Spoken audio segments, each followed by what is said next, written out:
Okay, so ito yung NumPy code from Python, and then ito yung output or the result, no, of the confusion matrix. So this is the import NumPy as NP, or the import package, no. So this is the true negative FP, false positive FN, false negative, and TP, true positive.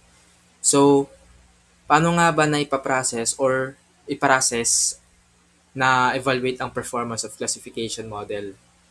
So by constructing a confusion matrix at calculating key metrics. So una, na-define ang classification outcomes as a true negative. So ito na yun.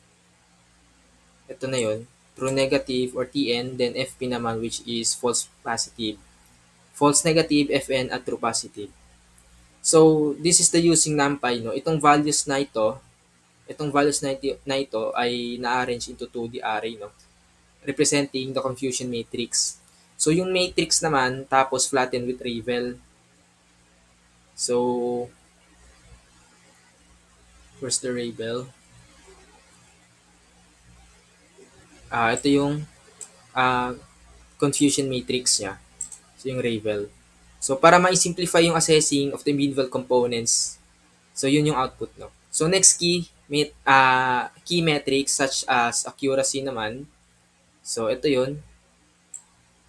Ito yung metric and value niya, 0.86. Then yung precision,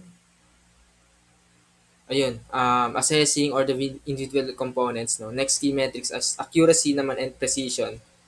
Then recall, F1 score, and lastly at yung specificity.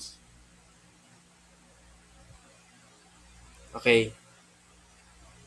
So sila yung nagko-compute, computed gamit ng mathematical formulas, no, base dun sa confusion matrix values. Ito. Then yung confusion matrix naman, which is the table, no, at metric summary table, ay gawa gamit ng pandas. So ito na yun, naka-output niya. So para ma-organize at may display yung results. So ito yun. So lastly, yung script prints naman ng confusion matrix at yung calculated matrix ay, kung makikita natin, ito ay malinaw at readable na format, no, para ma-enable ng user para ma-assess yung model's performance.